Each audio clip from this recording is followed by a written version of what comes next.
What up, though, everybody? We back in the building. This is the Pop Culture 223 podcast. This is season 2, episode 6. I've been away for a minute, but we back in the building, man. Got Bear on the ones and twos. What up, though? What up, though? And then we got another homeboy, man. Here, I want him to introduce himself.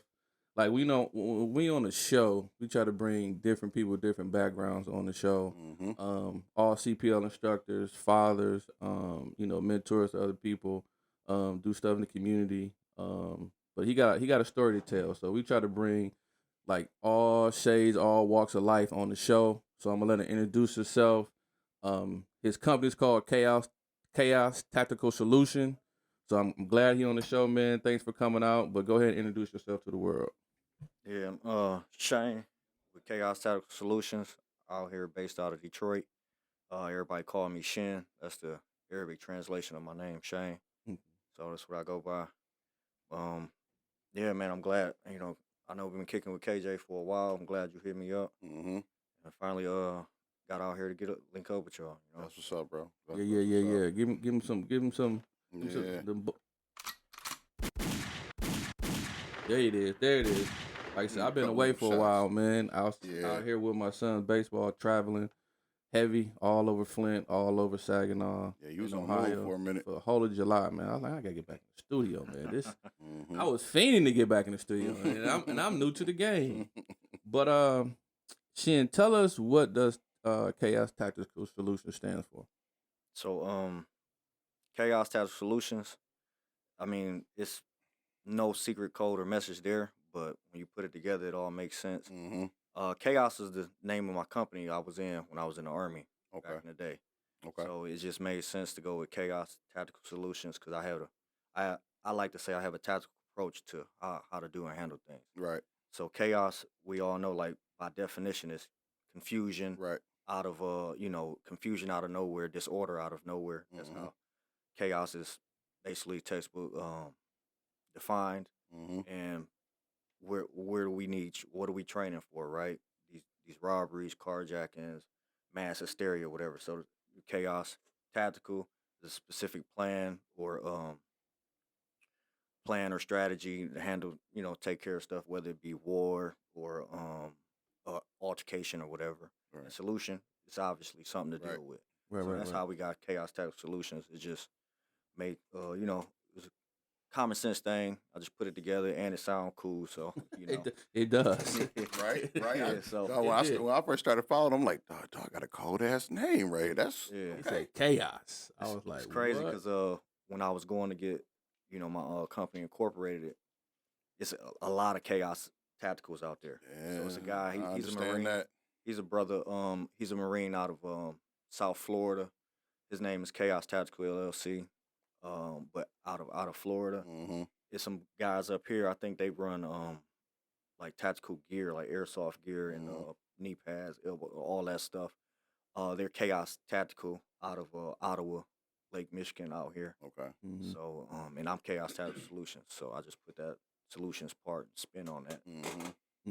Okay. Hey, and real quick, you always be ribbing me about how long my name is and putting it out there like that. No, bro. It's for that same kind of reason. You know how many urban firearm folks I've seen out there? I'm like, dog. Your name need a comma and a period in it. That's how long that motherfucker is, bro. Your shit need a comma and a period. And when you tip me in the DM, I said, there's no mistaking your name because this is the longest one on there. But people don't think about that kind of thing where they start to, this name sound cool, woo, woo, woo. But he broke it up though. It's chaos _ tactical _ solutions. So you are also a CPL instructor, right? Yeah. USCCA? USCCA. I got certified with the NRA back 2016. And I like the USCCA's business model. So I've been messing with them heavy for over a year now. Okay. So was you heavy training people or one-on-one, private, or what you like to do? It's more like one-on-ones and privates. I tried the I had a brick and mortar. COVID hit. People wasn't really too keen about sitting up 8 hours with a mask on. And so I shut down operations. Not even shut them down. Things went south, to keep it real. And with that was like before, that was early pandemic. That was before they put in the 6 foot restriction. Right. I mean 6 feet. Okay, so no mask, then 6 feet. Then you could have Mhm. what it was 5 to 10 people Yeah. in an area. So that opened things up a bit. So I was going out making house calls there. Like I was Mhm. trying to get everybody like, hey, if you got 4 or 5 family members or whatever, it'd be more beneficial. Everybody come out, and Right. get it nailed and done. But more one on ones and privates. That's my angle and approach because I'm more I'm more so like a lot of people. Like when I did my business plan for the business, like even though Detroit with the population and populations go up and decrease every now and then, right? Mhm. Especially with everything going on in the world.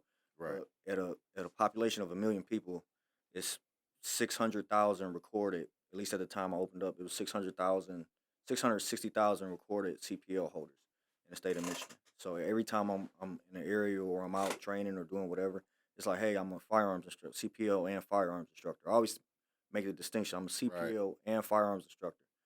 You don't know how many people's like, oh, I already got my CPL. And like Right. the conversation go on 4 or 5 minutes, like, Right. but I ain't shot in 3 or 4 years. Mhm. So I offer the advanced and concurrent training that you need after. 'Cause I tell everybody like, you go get a CPL class, and then now we got to talk tactics. Mhm. Like you watch a video or a slide of how to take cover in a classroom. I actually like on my Instagram, y'all see, I actually go out and show everybody how to set up behind cover. Mhm. Yeah, So that's why I caught you at. I was like, oh Yeah. shoot, he going to the people's houses, Mhm. actually showing them in their environment how to Mhm. maneuver around cover or use cover. So I was like, Mhm. man, to me that was out of the box thinking. Yeah. That right Yeah. there caught my All eye. I was day. like, okay, he's somebody I need to, you know what I'm saying, get with, connect with, talk to, and see what's up. And then your other skill set. But that was cool, man. So I know when I looked up some of the information about you, you enlisted, right? Like, tell us about that, how that went, and how long you were served. And yeah, I enlisted in the army. I was 21, so a while ago for some people ain't that far, but I'm getting up there. So Right.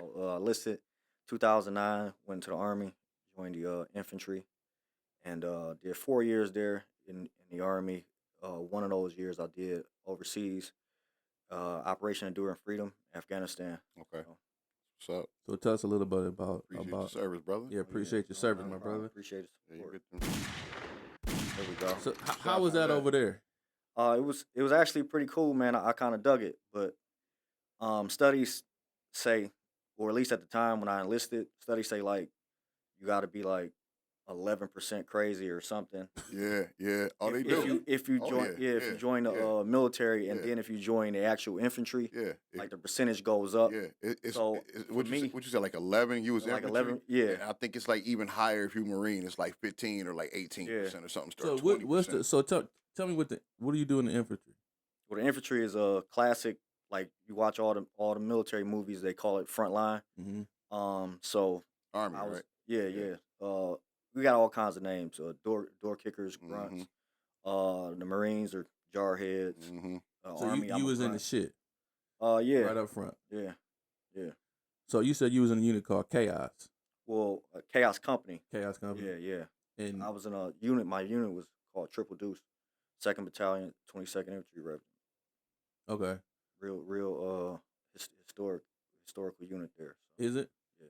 okay? So y'all was knocking on doors and asking people to come on out. Let me talk to you for a minute, or how that went. It went nice like that sometimes. I was about to say it ain't always a knock. It might be a Yeah, knock yeah. with your boot or Yeah. with Hey, with a man. ram or It something. went nice like that sometimes. We call those tactical call outs. Mm. But my mission was different. I didn't have the textbook infantry mission when I deployed. I was a part of Obama's spearhead project. So he gave the State of the Union address in 2009, like October, Mhm. November 2009, and my unit was one of those 30, 40,000 soldiers that was deployed to go on the Hearts and Minds mission. So I was a part of Obama's NATO mission to win the hearts and minds of them. Basically, we were training their army, building up their numbers so that they could fight their bad guys over there, and Gotcha. we could come home and get pulled up out of there. Gotcha. You was a part of that unit. Yeah, Okay. yeah, yeah. Okay. That mission. Yeah. So Yeah. so That how mission. Yeah. Yeah. so how was that experience? It was cool, man. It was cool. I got to live and be up close and personal with the people from over there, and full transparency. I went over there, same typical American. It was like us versus them. So Mm-hmm. a lot of people would ask my family was like, hey, you got to go over there and work with them. Like you're not scared. They could Right. try to hurt you, do whatever. That happened every now and then. You working side by side with some people. We've had Taliban that we not necessarily discovered, but figured out that they were blending in with the trainees Mm-hmm. and stuff. And we had channels, and we operated like that. Passed them up to special forces, and then they escorted them out and stuff and all of that. So Excuse me, sir. You walk this way with me. yeah, Right. so. But it was pretty cool, man. I got to learn some stuff from them, even though I was over there teaching with them. So, like I said, I didn't have the classic infantry search and destroy mission the whole year I was there. Right. Although there were missions and we did operations, but my main objective there was to train their army. So even though I was a private at the time, private first class, I was training their sergeants and NCOs. NCOs, a non-commissioned officer. So Mm-hmm. training their sergeants, on how to run an actual basic training. Although I only was out of basic like a little under a year at that point. That's what's So, up, though. yeah. So this, well, like I said, you educate me. Did somebody say, look, you got a skill I want to, promote, or you know what I'm saying? How did you get into that opposed to doing other stuff, like actually teaching the officers over there and training them? Oh, we had it broken up by rank. So like our sergeant first classes, our platoon sergeants were like training their everybody was basically training our counterparts over there were like one up over us. Mm. So I was a private, but I was training their sergeants. Right. Our sergeants were training their sergeant majors. Our Right. sergeant majors were training the sergeant majors of armies and so on and so forth. Like they master sergeants and then up to their lieutenants. And So were they picking up this? Were they picking it up quick? The training? Some of them. We think these third world countries and people that are like less fortunate than us, we think that they're behind the curve and a lot of stuff. But we got to remember they've been over there living for thousands, millions of years under the stars. Mm-hmm. With what we say without technology. Right. They're over there making axes and things Right. to dig in the ground and earth. And making it happen without all this technology. Yeah. So I learned a lot from them, just as much as I was teaching them. But like I said, the mission wasn't all combat all day every day. Mm-hmm. So we built schools over there. Now, with that being said, it wasn't like actual brick and mortar. We had like what's called Alaskan tents. Those are high industrial like grade tents. It's never hot in the summer as long as you keep the generator going and the insulation is built good. It's never hot in the summer. It's never cold in the winter. So we would put those up. We had got tasked at one point to it was like $1 million in tents. We had 30 because they were like deemed $33,000 or $35,000 per tent. Mm-hmm. So at least that was the value. Right. We got tasked to put up 30 of those 1 month. So we were engineers or whatever, but it was easy to read instruction manual. We went out there, set up security, built the tents. They had some for medical base for medical training. Had some where they were actually learning how to read and write.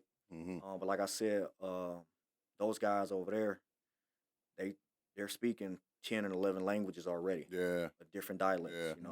Like we over here, we go from Detroit to Alabama or Georgia or Florida, and like we had, it's like what's it's kind of like we speaking different languages, right? Ebonics, different lingo. Right. The different lingo, the slang, and you add in the accents and all that. Yeah. So I had a real eye-opening experience with like how smart and how far they actually were in life without all the modern technology. Like I said, it was no roads, it was no street lights. Yeah. Like underneath the stars, you said it. When it get dark, it's dark. Yeah. Oh, and then snow route, snow plow. Like what's that? Right. Right. You up in the mountains. You up in the mountains with that. Yeah. I can't relate because I never served, but I understand a lot of what he's saying because I coming from a military family. My grandfather, when he retired from military, he was master sergeant at the army or in the army. That was his rank. He actually should have been higher, but it's a long story. We're not gonna get into it. Stuff always happen like that. As to why he actually had the rank, but he didn't have the stripes because, like, again, it was some old crazy stuff that he did that he didn't do that he shouldn't have did. Type of weird type of stuff. That it's like, oh, you got this rank, Brown, but we can't give you a stripe to show you that because of X, Y, and Z. And then you can't give you that pay scale. No, it's one of those you fucked up. You know you fucked up. Yeah. We probably should be court-martialing your ass for this shit, but because of who you are, what you do, and blah blah blah, we just not gonna give you these stripes. But you technically on paper have this, Yeah, I got it. Yeah, so just listening to that, and then I got uncles that been Army. My brother-in-law, he's Air Force. I got my grandfather on my mother's side. He was Air Force, so I understand a lot of the jargon, a lot of the stuff that. Now you said something about that was the 10th. What was the ones before? Like, why did they get out a number? Enduring Freedom 10. Well, basically, from the 9/11 campaign, so going from Iraq and then transitioning over to Afghanistan too. So you got Iraqi Freedom, Operation Iraqi Freedom, and then Afghanistan's campaign is Operation Enduring Freedom. So it's two separate different spins and then two different terrains, basically. So it was two different ways to handle both faces of the war at that point. But I was with 10th rotation, so 2010 from 2000, so they went 2001, 2, 3, 4, 5. So and I know you told me talk a little bit about you was the lead instructor for your unit as far as hand-to-hand combat training. Yeah, how did that work? Hand-to-hand is like a commercial, competitive. Commercial where everybody sums it up or whatever. So it sounds cool, that Rambo era jargon, But by the time I left my unit, I was an E5, a sergeant, and I became a combat based scenario master trainer for my unit. So I served as the head of my battalion. We had shots for that there. So we had just under 1,000 at the time I left. We had just under 1,000 soldiers that I was in charge of keeping up to date with skills. So basically, if soldiers were there or deployed longer, same time as me or longer than me, everybody had some kind of basic combative training. So when all the new soldiers came and funneled in, I just kept everybody at 100%. My unit had got funds to open up an actual combative training area within our unit with we call it the COF, but a central operating facility. So it's basically like our locker room where we hang out and stuff. Right. But they got a state of the art combative training facility put inside our COF. So whenever we had new soldiers come in, they did their in process and the paperwork and all of that. Usually, new soldiers have nothing to do when they first get there because they're getting integrated. Right. So I'll take that week or 2 weeks with them and work with them all day. So like what? Give us some like hand-to-hand weapons retention, knife retention, or what? Yeah. So that's a good question. When I went through my first basic combatives program and basic training in 2009, it was all GFT, ground fighting techniques. So the Gracies that came over, I was about to ask you, that's where you guys were hired by the Army in '92 to teach them like advanced, combat, up close and personal skills. So everything I learned was all ground fighting. Fast forward a couple years, I went through tactical combative school. So the first one was basic combatives. I went through level 2, which is called Tactical Combatives Program. That's where I learned how to fight with a knife, rifle, and in advance. I mean, at the unit, you learn stuff from all the OGs that's been there and done that. But I learned how to fight with a knife, rifle, advanced cuffing and detaining techniques. And then from there, went to level 3 a little bit after that. And that's where I got deeper into like stand-up, kickboxing and stuff. Like you learn the basic, a kick or a shove, how to get people off of you. But that's when I got advanced in my training with kickboxing. We got exposed to like 13, 14 different martial arts, Greco-Roman wrestling, jiu-jitsu, Muay Thai, American style kickboxing. So a lot of cool stuff there. So when you learned all that stuff, did you have to put that stuff in effect over there? Did you have to go get busy on something with that, using those skills? Actually, aside from like unit tournaments, and us just seeing who's the biggest, baddest in the division tournaments. I competed and fought a lot, but I did. I'm one of the few people in my unit that had like a situation downrange where we were trying to detain somebody and they got out of line. So like at the unit, like I'm like one of the few people that had like actual hand-to-hand combat aside from, hey, get down, and we cuff you and stuff. So, okay, all right. It's not all like it gets hairy and sticky sometimes. Right. But like it's not always like that. Yeah. So we were trying to detain the dude. He didn't want to get detained, and then some of the villagers were helping him out. And like I said earlier, I gained had a eye-opening experience about them and their people over there. So I went over there, typical American, like us versus them, blah blah blah. But then I started appreciating them as a people, because like over here, like I said, I was trying to detain somebody, and the village, people from the village came to help. So I had ended up fighting 5 people. 2 of those people ended up being Taliban. So but they didn't stand around and watch. Like I had a rifle. Right. My team leader had a rifle. I got knives, multiple magazines. Right. And we're like, all right, yeah, you gotta come with us. Whatever. We got you pinned down. They didn't go, hey, I got your back, bro. I'm recording this. Right. No, they came. They came in. Yeah. Grabbed me up. They know I'm a private at the time. They see the rank. They know what it means. Started fighting me. And shit. It was 4 or 5 of them, and I'm here talking to y'all. So that's what's up, bro. Because hey, no, for real though, that's what's up, because that's the mentality not the mentality, but that's the thing. Just from knowing what I know and the research I've done and looking, like you said, they grabbed you because you was a private. They look at you like, I mean, they know he knew. Yeah, so he the newbie. He don't know shit. Yeah, we about to fuck him up and kill him or take him out or whatever. He ain't got no experience. But the experience that he had, though, his rank didn't dictate who he was. You know what I'm saying? They kind of was looking at that false cover, judging that book. You know what I mean? And it's like, you do that, but like you just said, his brother's here with us today. So hey, And I was fighting like a private. Like you get that training, and I tried some textbook shit. Like I tried to thump one of them in the chest with my muzzle, like back up. That motherfucker stepped back and grabbed my rifle, and it was on, So I ended up fighting and struggling. You said textbook. Like it don't go like a textbook. Sergeant said do this. That ain't down, working. To the face. These dudes been over there fighting for their whole lives. Right. Right. That's what's up, man. Now, I got a question I want to throw in there too, man, because I've always wanted to. It's different when you got family that's military, especially when they go through certain things. Like I said, my grandfather, he was Army, but when he enlisted, he enlisted at the time back in the day. Yeah. When you could lie and say you was 15, 16, and they just take you. They ain't do their homework to say, nah, son, you ain't old enough. So he went through Korea and Vietnam.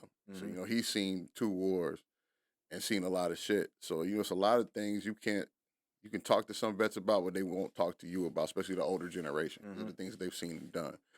But how do you equate to, or not equate, but how do you feel about or think the realism is, or how does it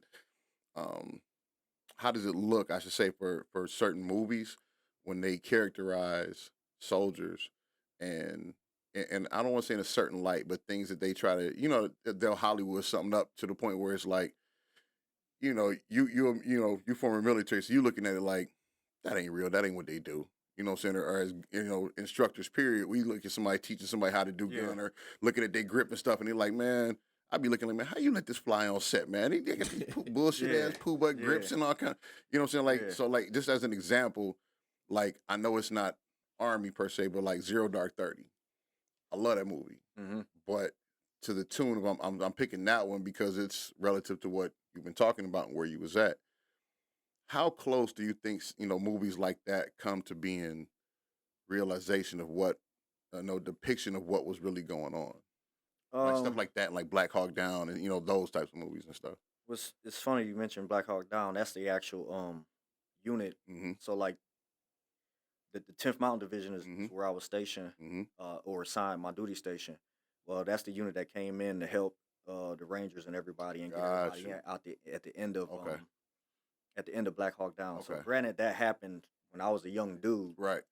That's the unit I got put in when I enlisted. Okay. But some of the movies, man, I don't want to say like I'm a movie an action dude. Right. And then like I love the military movies and stuff and all that, even the bad ones, because it's like you said, I get a kick out of oh, this motherfucker ain't holding his shit right. This and that will never happen. Right. Man, But, I know his sergeant ain't letting him get away with that. What the hell got it?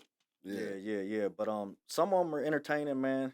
And then I appreciate the ones that where they have actual veterans on set and they can talk to and learn from them. Okay. And all of that. But yeah, it's shit that go down that people don't know or understand. Yeah. And like I've been, like I said, I went out on a NATO mission. Okay. So I worked with the North Atlantic Treaty Organization. So I wasn't just there doing raids and missions all the time. Right. I was working with our counterparts from the alliance, right? From we worked with Mongolians, British soldiers, Romanian soldiers, like a whole host of different nations. That's what's up, bro. So did they look at you like you an American soldier? You like the top of the show, or they just kind of like played you? Shit, it's funny. Or do they look at our soldiers as being like top dogs over there? Some of them, but then some of them fantasize about like us and romanticize us, like watching movies about us, just how we do them. So like you see British soldiers, like who's part of the SAS. Right. I've trained. Right. One of my awards I got, and it's like a special award. But I got a silver medal in marksmanship from the Germans. That's what's up, bro. And Germans, even though like you just asked me, like we're supposed to be the biggest, baddest, military power for the longest. But the Germans have like one of the better marksmanship training programs. So like I got a silver medal from them, and then it was pretty cool working with them for a year in Afghanistan. They did our marksmanship test, we did theirs. They took our physical fitness test, we did theirs. But you got guys that's like was stationed in Germany for like 10 or 12 years that didn't get to do that. So I went over there, worked with them for a year, got to do that. But a lot of them, they looked at us like, oh, this is Americans, like we're special forces, and who's special forces or whatever. Right. SEAL team 6. And like, and then like we looking at them like, what they got going on. So but shit, we had scrubs in some of our units. They have scrubs, a lot of these other, so. So you got any other awards? I'm glad you brought that up. I didn't even. Or medals. Yeah, I mean, I got the basic. I was a little Chris Kyle or nothing like that, but I got the basic Army Achievement Medal a couple times. One for my deployment to Afghanistan. Another for my service back at the unit, various things, training programs, operations. The regular global war and terrorism, like so. Basically, if I have my uniform on now, every ribbon I got like 11, 12 ribbons. I was about to say, boy, you was probably geared up there over there. You got your bling bling on. For a private. So more for us, like even though I was in some pretty decent situations or whatever, you got guys that got like combat infantryman badge and stuff like that. Like So for me, like more like we look at each other as a basic, like everybody else looks at us in a general merit. We look at each other as individuals.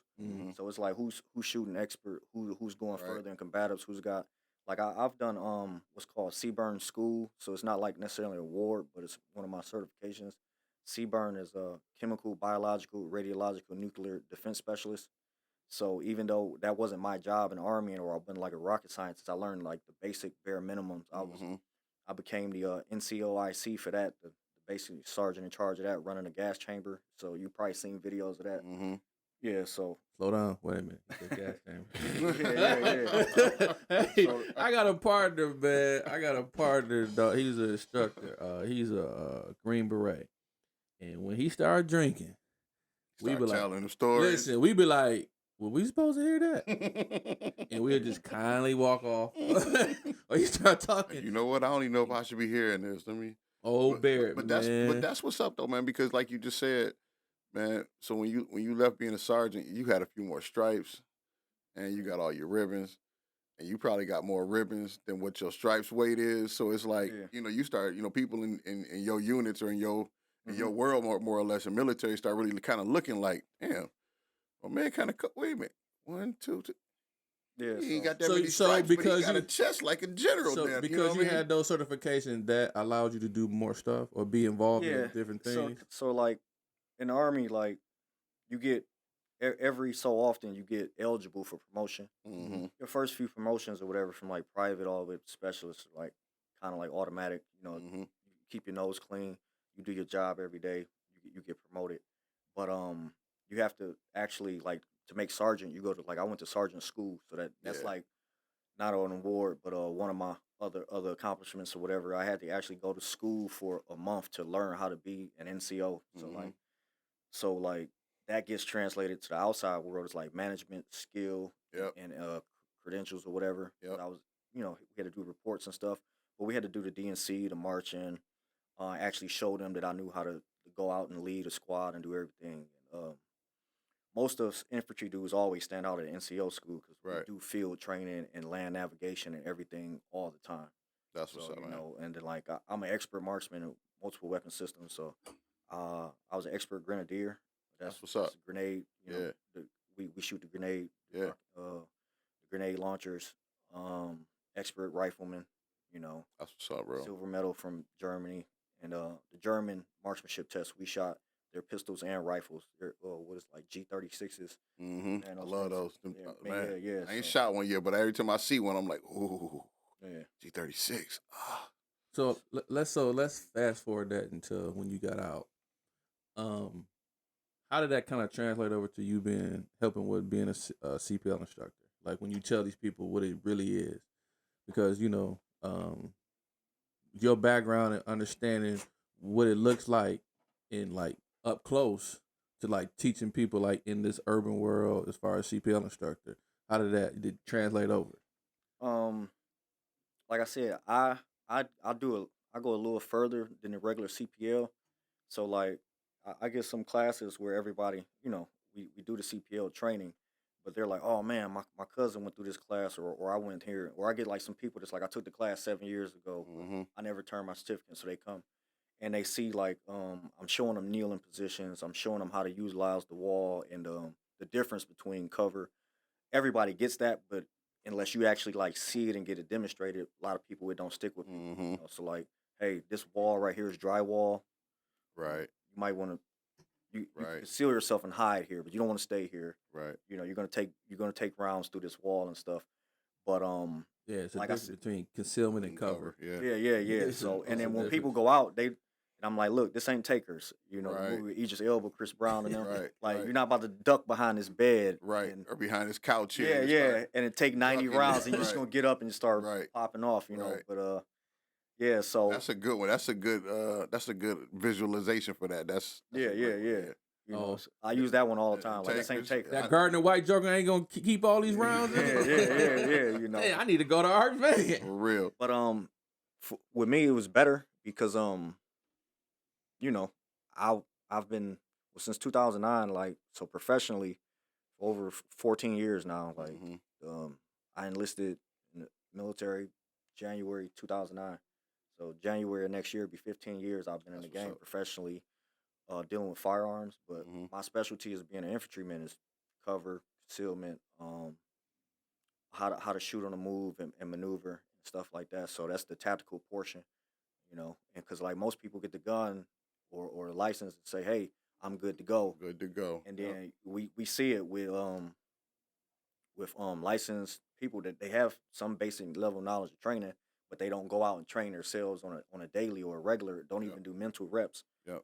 Like, I've seen, like, some of your videos. You like, I'm getting some dry reps in before I leave here. A lot of people don't do that. Practice.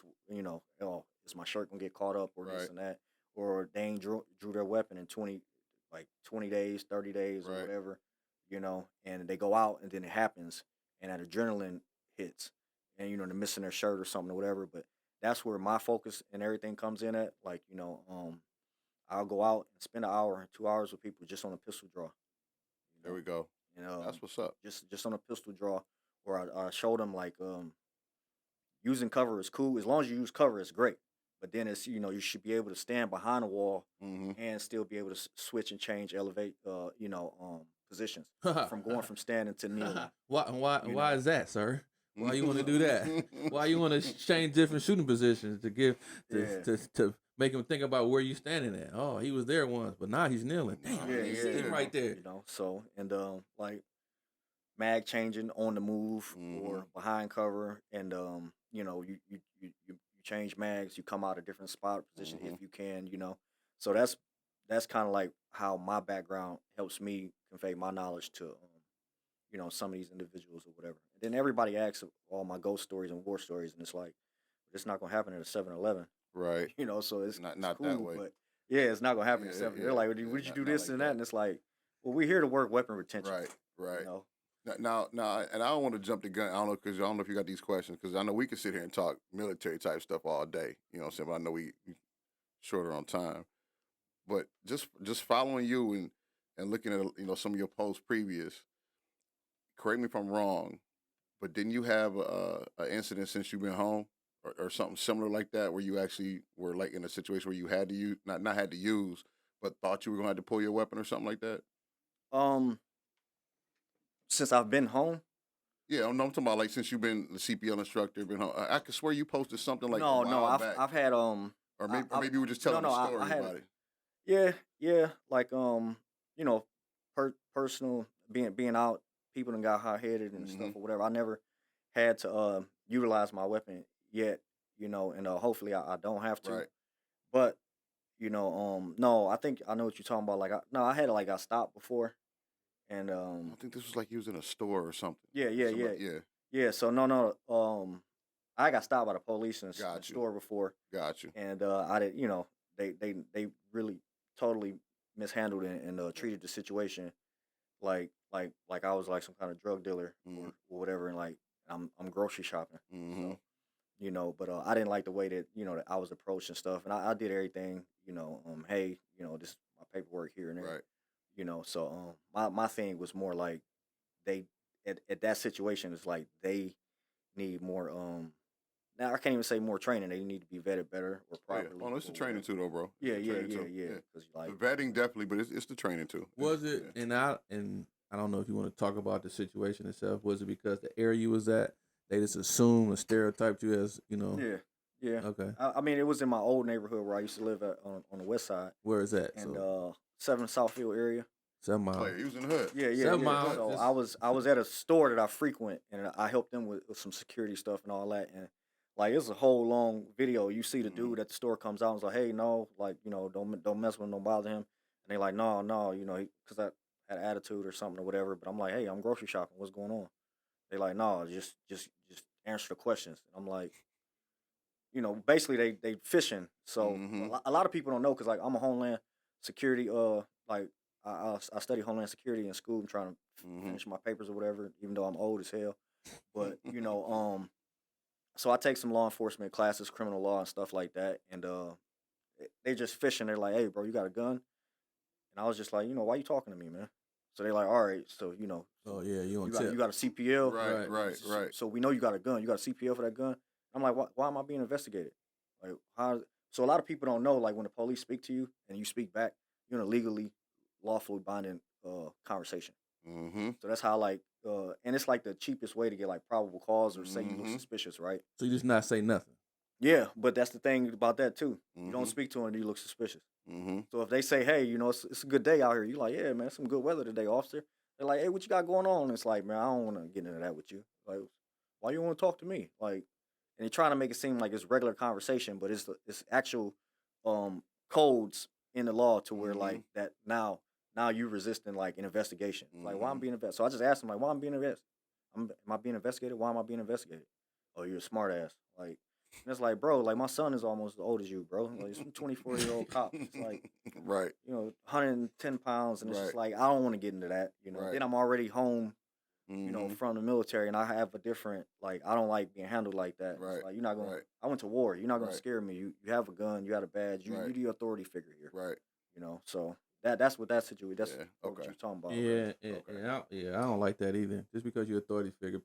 Yeah, man, that's... Conduct yourself at a certain way. Treat me with respect. I treat you. Let's keep it moving. Yeah. Don't just because you got that badge that things, you know, things will gonna go your way all the time. Oh, yeah. So,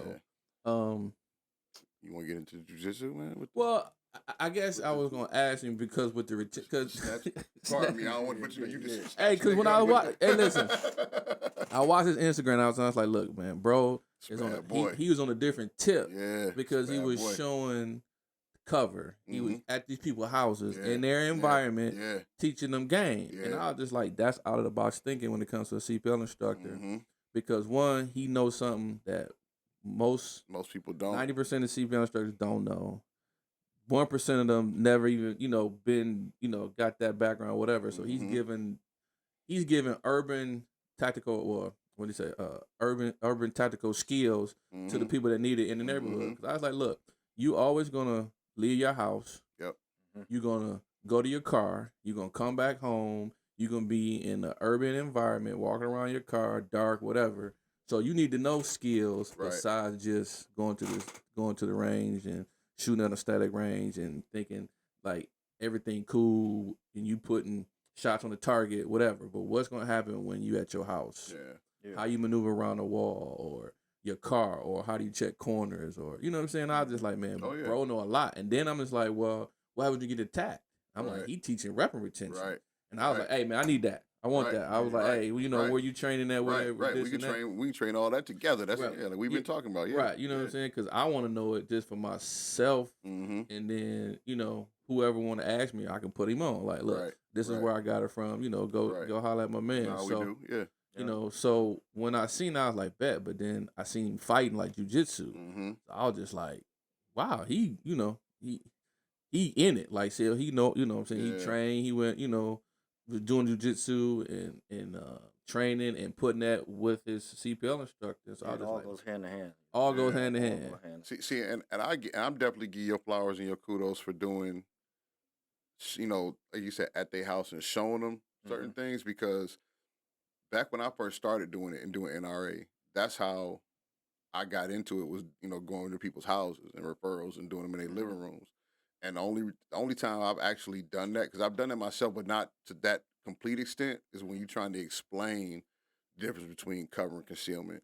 You sitting on somebody's couch and you're like, well, this is your couch. This is just going to be concealment. This ain't going to stop, blah, blah, blah. Yeah. But, for cover, you see your door right there. Like you just said, the walls, they come through. It's drywall. Your frame's a little thicker, blah, blah, blah. Pie chart and blah, so forth. We're not going to go into full detail, but I've only did that a couple times, again, at somebody's house, to hit home the emphasis of, because they may not understood, but to keep that and make that as part of your curriculum, that's golden right there. That's what's up, you know what I'm saying? Because it's, like you said, a lot of people don't get that. Like you said, they don't get that and understand that. And it's a lot of people that are instructors that may or may not get it, but don't teach it that way like that, or teach it, period. Well, you know what I'm saying? One, because he came from a whole world where that was life or death, like literally life or death. Yeah. Here is, you got to spend a little bit of extra money outside of a CPL class to go and get trained and go to a level 1, level 2, level 3. Right. And then those classes where you learn some of that stuff is like level 3, or above, but then getting a right instructor getting the right teacher to teach you the proper way, and not just somebody that took it from somebody else. Now they adding their little whatever. Like, it was literally his situation, and what he learned was like really life or death. Right. And he had real life shit. Every day he's walking in that world and walking with it because he had to, right? Right. Like the situation he was in that he had to get up out of. Right. But us, especially like being black people coming up in the neighborhood, we need to know that every day. Yeah. And that's a good point. You know what I'm saying? Because think about it, when we wake up, we leave the house, we make sure we got our thing on it. But we got to look, when we leave, OG told me, like, look, man, when we leave the house, you got to look around, make sure ain't nobody around to run up on you. When you get in your car, you got to back out and make sure ain't nobody about to run over and take your stuff. When you come home at night, you got to look around and make sure ain't nobody run up on us. Or, you back your car in so you can see what's in the front, or check your rear views, or check these corners. All so every day, when we get up and leave, we got to be on our P's and Q's. Especially coming from where we come from and who we are. It's like, we always on tip. We always got to be paying attention to what's going on. And like, to have instructors that know that and can teach that and relay it into situations. Like they respect what he's saying because he come from that. He come from it, and then he come from he from the neighborhood. So Yep. that in itself is like he doubling down. And so I was just like, man, yeah, I need all that stuff he was all that game he was giving. Right. So I appreciate that. But I stress that the most. Like the skills are cool and all of that. Like even like firearms training, jiu-jitsu or whatever. Like I'm not like world class or high up. It's about situational and environmental awareness, like you just said, and that needs to. I stress that the most. Like that needs to be developed and utilized. You know, because you could be an old dude in a wheelchair, but if you get the drop on somebody and you see what's up, then you in a better position to handle yourself or get out of that situation, right? Hit the nail on the head, bro. You know, but we don't think about this all day every day. You know, when I first came home from the army, like I was stretched. Like I would go out, you know, visit family members. I'm out on the porch first thing in the morning stretching, but I'm like doing like this, right? Like before I leave out the door, and everybody like, one of my aunts asked me, like, you looking at the roofs, and I'm like, yeah. I was like, you notice that? I was like, I was trying to be low key. I don't want to, you know. Spook nobody, everybody was like worried about having me coming home fresh from the army. They don't know how to be around me. And, you know, they don't know if I know how to be around them. Right. And, you know, she's like, you know, you're not in Afghanistan right now. You know, everybody want to tell me, you know, this is not the army, this is that. And then, like, fast forward a couple years later, right, we got the sniper situation in Las Vegas. You know what I'm saying? But reactive sniper is like in my DNA. So like this is what I do. That was actually one of the tasks I had to train another army for. You know what I'm saying? So, and it's like, oh, okay, cool. And then you watch like the video, and you got like these videos where even active or mass shooters or whatever, people running crisscrossing these streets, and it's like you got all these dumpsters right here, vehicles. Like you're running past cover, you're getting knocked down, you're not bounding and you know, maneuvering how you should be. But I tell people all the time, situational and environmental awareness that needs to be developed and utilized all day, every day. Yeah. You know, like even if it's not like when I was a young dude, we had the DC sniper. You know, y'all probably remember a little better than me. Oh yeah. When I was 3rd, 4th grade or something, we had a DC sniper. Like dog was out there shooting out of his vehicle. Dog was out there hitting folks. Yeah, and even then, like military people will get it then, like, you know, you're not at war and this and that, and it's like these are the people in the neighborhood and the community that's, you know, set up and trained to deal with this. Right. You know what I'm saying? So like, and you just touched on something, and I don't even when you said when you just touch on a little bit when you talked about when you came home they didn't know how to deal with you. Like what was that like? Yeah, I mean it was a two-sided thing. 'Cause I didn't know how to deal with everybody else either. You know, but it'd be like even like little stuff, man, like family arguments and disputes, right? I'm like, I'm the sergeant, I'm the man of the family, this and that. Everybody's supposed to shut up when I come in and this and that. And they like, well, Uncle so-and-so, whatever. Like, no, he's old. I'm the man on the ground. That's why I'm here. That's why I'm here. Look at me, I'm the captain like, now. You know what I'm saying? And it's like, y'all running over all our you know, our elders and stuff. And it's like no order. It's like, well, I ain't in your chain of command. Everybody here is in my chain of command. You know what I'm saying? Or you know, like the most basic stuff, like cousins or somebody going to get the brothers on me and all that. And it's like, okay, all right. So y'all want to go all the way. This is what we gonna do. And then like you got to sit back and it's like, well, he said, we gonna go here. Yeah, okay, because this is not gonna end how y'all want it to end. You know? And like I'm explaining to them, like I'm gonna choke you. And then we're gonna have this talk later. We could just talk. He pulled the old school Larry Bird shit where he just tell you how you go hit the jumpers on your shit. Well, I'm gonna do it like this and do it like that, then do it and then laugh at you and shit. That's I'm gonna choke you out. Then we gonna have a conversation. Right. Then we gonna talk about this. But coming back, being integrated into civilian life and stuff and all of that. Some families, like you said, they got military families, or they work with military individuals or whatever, or they actually want to educate themselves and learn, right? But yeah, like.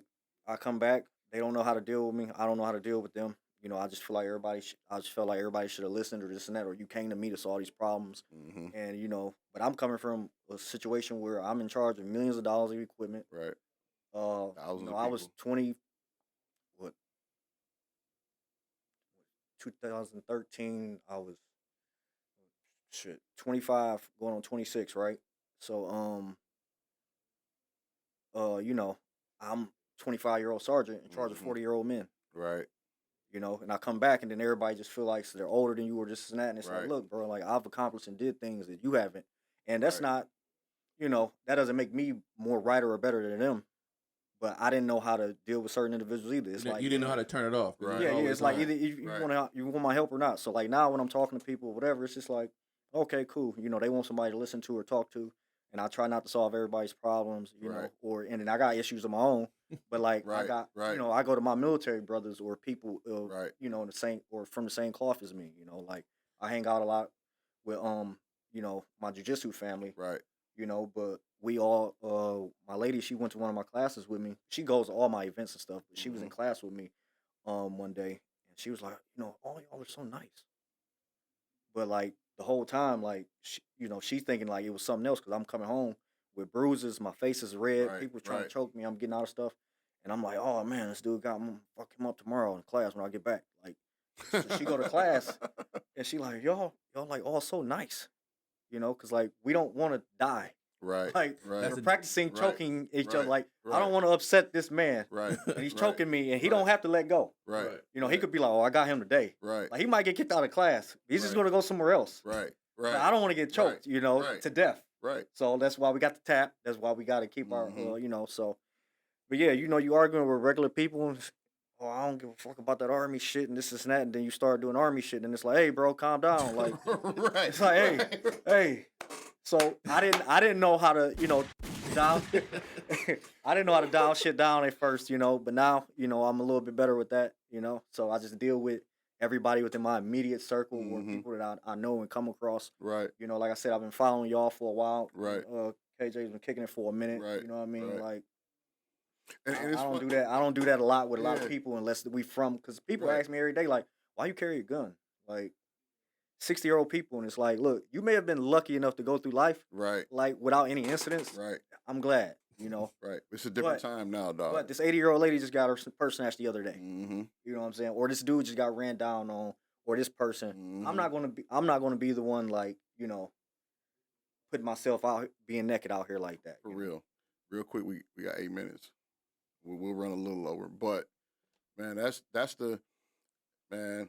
It's funny because we was talking about doing some things, and he brought the idea first, you know, the round table thing and trying to get some people.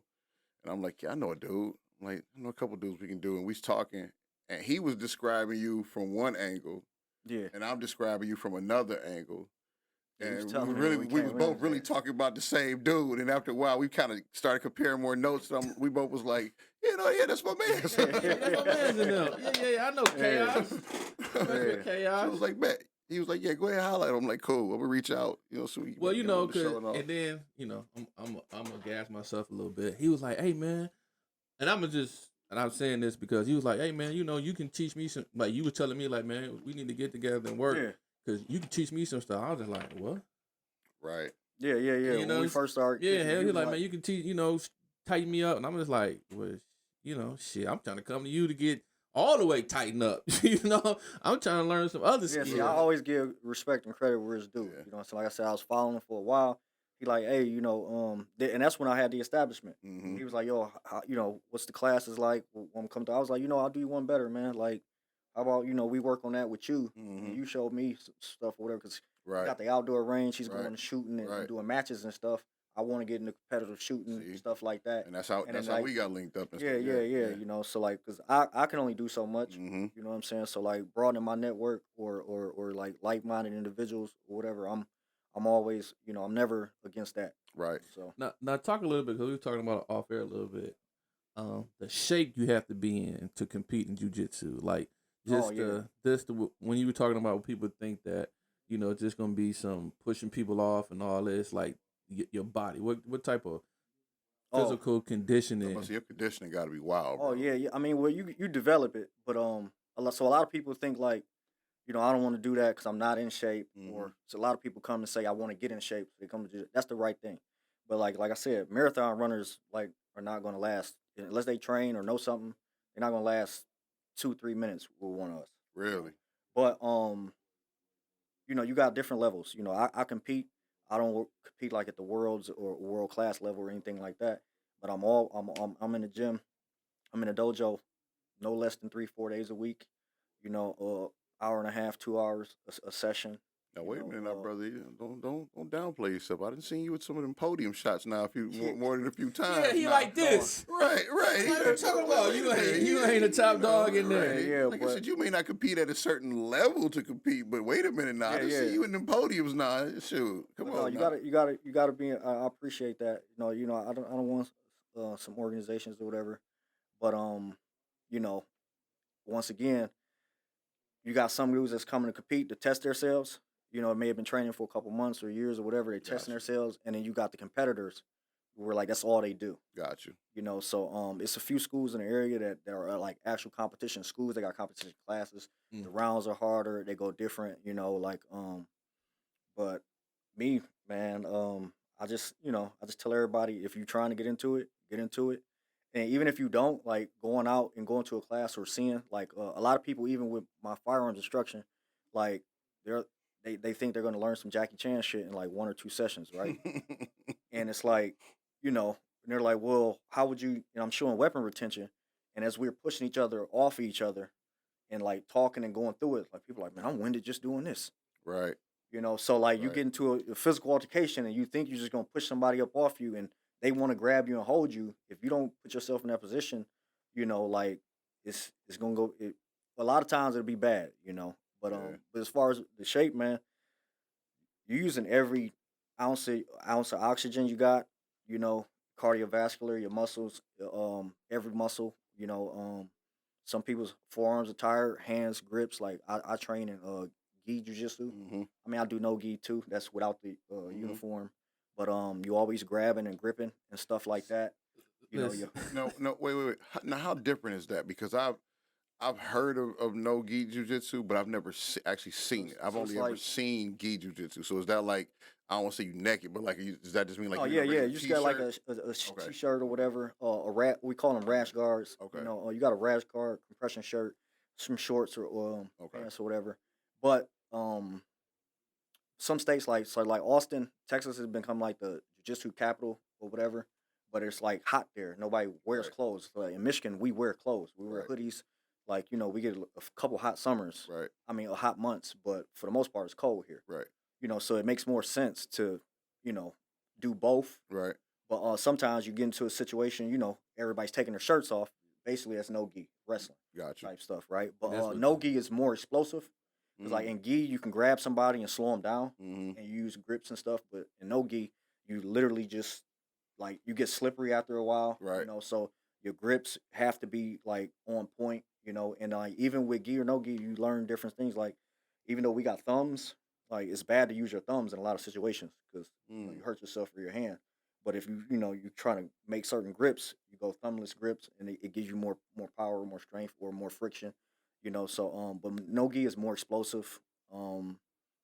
Gi is, I think, gi is better for like where we come from because we wear clothes. You can grab somebody's pants or a shirt, top, or something or whatever. But it's good to do no gi too. It's real good to do no gi. Listen, man, I told him I went to like an intro level jiu-jitsu class because I wanted to learn it, man. So we going through the intro. So the last 30 minutes, he was like, "It's time to roll." Everybody in there got excited. Yeah. And I'm like, what does that mean? You know what I'm saying? They like, we about to roll. That's what we show up for. He said they about to roll. They're like, yeah, we about to roll. He was like, everybody's like, bet. They getting ready. So I kindly go off to the side of the couch. I'm about to watch. He's like, no, come here, sir. So that's your partner. Yeah. Man, we rolling, wrestling on the ground. I was like, what is this? And then my knees, right? Because I had just some nylon pants on. Man, I tore all the skin off my knees, bro. Because I'm on my knees. We I don't know what you want to call it. Like I'm on my knee, he on his knee. He trying to grab me, so I'm trying to keep him off. So I'm walking on my knees backwards. You know what I'm saying? That's how we started. So he trying to shoot. I'm trying to keep him off me because I don't know how to shoot. You know what I'm saying? But my arms, my forearms, I was tired. Fire. I couldn't spit. It was charcoal. Chest burning. Burning. Yeah. My tongue felt like it was 200 pounds. I'm like, I ain't ready for this. Right. I was able to keep him off me, But at one point I was like, man, this Just do what you do, dog. I was like, man, I'm tired, bro. Just do what you do. Right. You know what I'm saying? I get in this protective. I was just like, I'm tired, bro. Just go ahead and, shoot. Yeah, boom, down. Right. Next. You know what I'm saying? So I was like, man, only thing I didn't not understand, but a lot of fights go to the ground. Mm-hmm. But I was trying to figure out like what's a good mix of standing and then if I can, people like to rush you. You know what I'm saying? If they don't know skill, rush you. So jiu-jitsu is more ground kind of grappling. But what's like in general, it's more ground, but every fight starts on the feet. Right. Like there are techniques that I can do. Like I can head and arm choke somebody on the ground, right? Or standing up, I can put somebody against the wall and head and arm choke. You learn that in jiu-jitsu? Is that just something? Yeah. Okay. Yeah, but different schools have different applications. Okay. So like some schools teach stand up more in depth. Like I'm one of the like in our school we do full complete jiu-jitsu. From full complete jiu-jitsu from standing all the way to the ground. Some schools just like, hey, like you said, it's going to go to the ground, so we just work on our ground stuff. Right. Yeah, we was working on arm locks. Arm bar locks. And that's just like one of many lessons you're gonna get. And it's like you don't really want to arm lock somebody in a fight or arm bar them unless it's just you and them. That's a good way to calm somebody down. Or if you law enforcement, military or something, you got to cuff or detain somebody. That's a good maneuver technique. But you always got to be worried about their friends or somebody else coming along, or not even their friends, a bystander. Like something I talk about in my classes or whatever. We always talk about like positive identification, or if we're going to use some kind of force, right? How many times you see somebody fighting somebody and somebody rolls up and they're trying to be a good Samaritan, but they don't know who the perpetrator is or not. So you could be defending yourself, and if somebody thinks he's beating this dude up, So you always got to be in a position to be able to engage and disengage. But the thing is although you don't want to go to the ground, you're not gonna ever be able to get up if you don't know how. Right.